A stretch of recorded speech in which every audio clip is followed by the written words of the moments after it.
Today we have some more actual history about the many Indian wars in America from 1622 until around the 1870s. In this episode, we will read a list of the 25 major Indian border wars published in this 1895 book, The Creek War of 1813 and 1814, by Henry S. Halbert and Timothy H. Ball.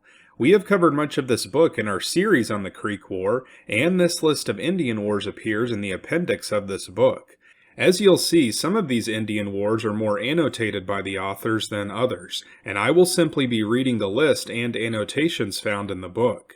This book is a collaboration between a Southerner, Henry S. Halbert, who fought for the Confederacy during the Civil War, and a Northerner, Timothy H. Ball, who lived in the North during the Civil War but did not join the Union Army. Both of these authors ended up in Alabama after the Civil War, as school teachers. It appears that Timothy H. Ball, the Northerner, wrote this section of the book, which is something that some viewers of this channel may be interested to know. As the author mentioned, the list is probably incomplete, and I will discuss a few notable omissions from the list after we read it. So here is the list made in 1895 of the 25 major Indian border wars in the United States. Indian Border Wars. The list of Indian wars here given is not complete, but the principal ones are probably named. Those only are mentioned that were within the present United States. When the first settlements were made by the whites on the Atlantic coast, of course the border line was then there. As settlements have gone across to the Pacific, the line has been constantly changing. Number 1, the Virginian Indian War, commencing at noon, March 12, 1622, when 350 whites were massacred, and continuing until the Virginia Indians were exterminated.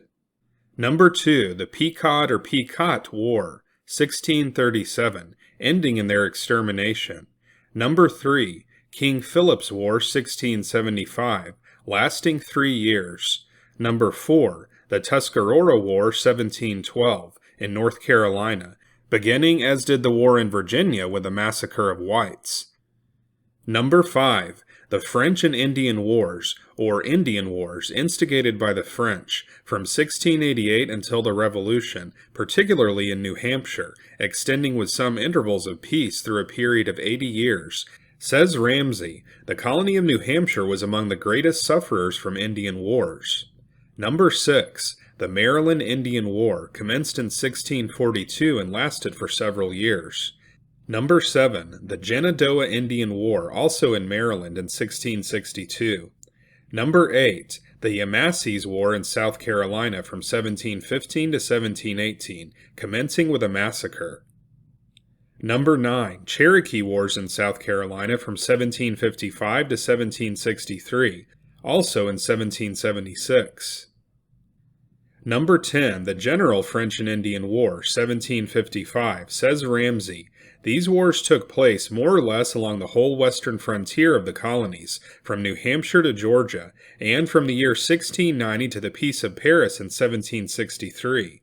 Through that wide range and for that long period of 73 years, with occasional intermissions, Indian hostilities fomented by the French in the north and the Spaniards in the south disturbed the peace and stinted the growth of the English colonies. And Venable says, in these early French and Indian wars, 30,000 colonial soldiers perished, and $16 million was expended. Number 11, Pontiac's War, 1763.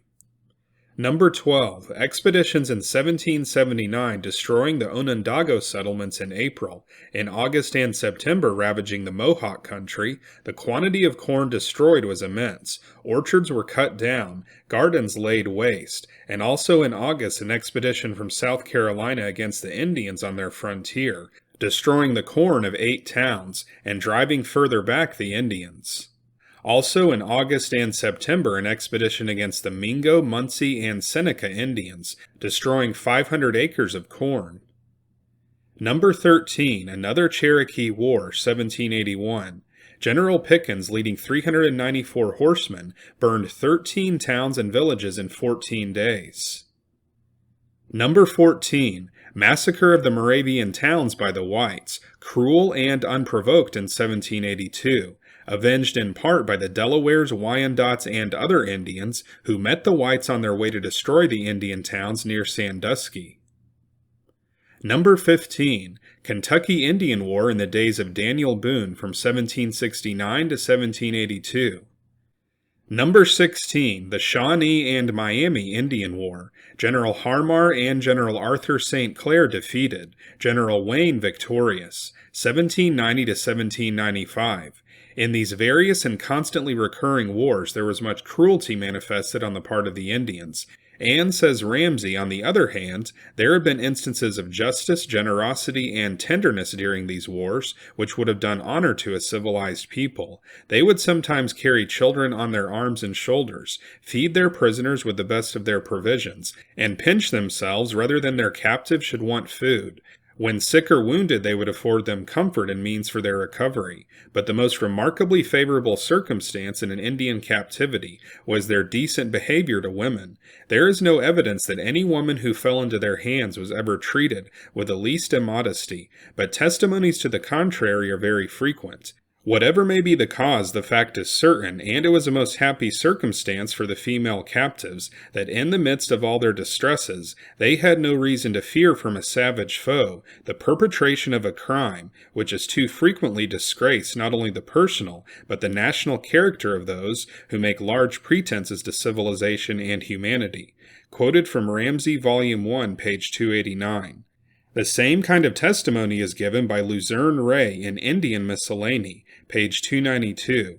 He says, during the wars which he so frequently and fiercely waged against the whites, many of their wives and daughters were taken captive and carried into his own country. Although these prisoners were entirely at his disposal, although they were subject to insult and injury of every other kind, there is yet no instance recorded of the perpetration of that violence which female virtue reckons worse than death.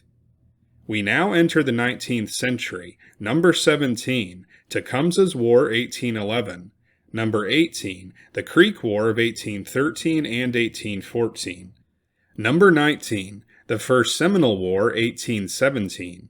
Number 20, the Black Hawk War of 1832. Number 21, the Second Seminole War from 1834 to 1842. In this war, Osceola became noted. Number 22, the Creek War of 1836. Number 23, the Indian War or Indian Trouble in Oregon and Washington, 1855 and 1856. Number 24, the Modoc War of 1872 and 1873. Number 25, the Sioux War of 1876. The raid of the Cheyennes of 1878 in Kansas and Nebraska, and troubles with other Indians in these later years are not here enumerated. Thus, for 150 years of colonial times, and through 100 years of national life, wars with the Indians have been carried on, and the end is not yet.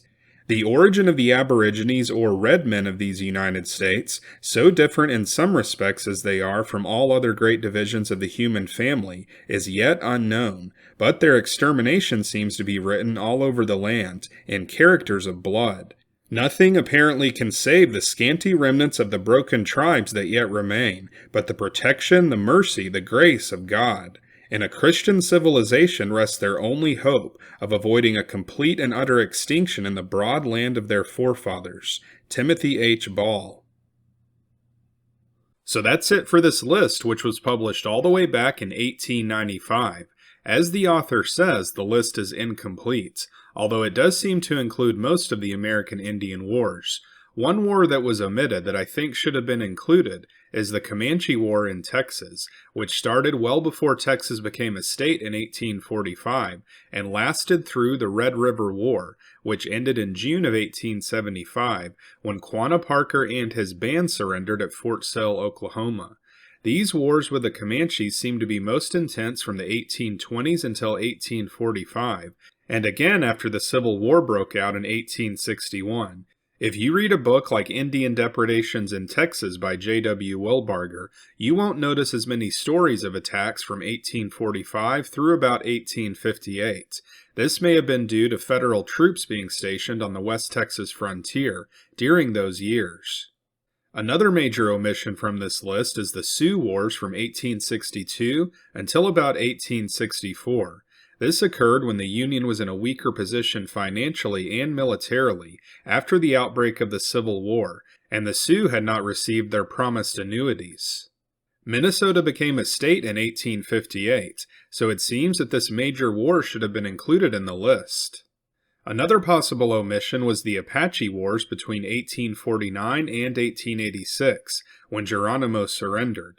It's possible the author, Timothy Ball, did not include this war because New Mexico and Arizona were just territories during this time, but they were still within land controlled by the United States government, and these wars affected nearby states. So what other wars, if any, are missing from this list? If you can think of any, feel free to mention those in the comments. Some of the Indian wars in this list were described in less detail than others. Number 5 on this list, the French and Indian Wars starting in 1688, included the kidnapping of Hannah Dustin by Abenaki Indians, as well as the kidnapping of Hannah Bradley and other members of her family. Number 6 and 7 on this list, the Maryland Indian Wars of 1642, and the Shenandoah War of 1692 that was also in Maryland, are wars that I am less familiar with. I was unable to find any information on the Shenandoah War at all, so feel free to comment if you know more about those wars. The author quoted from a book by Ramsey many different times during this episode. This book unfortunately did not include references, but I think the book he quotes from is this 3-volume History of the United States by David Ramsey, published all the way back in 1816. This channel is called Unworthy History because we cover actual history that has now been deemed unworthy to show on history channels on TV. Rather than presenting reality shows, we cover actual history by reading directly from old books.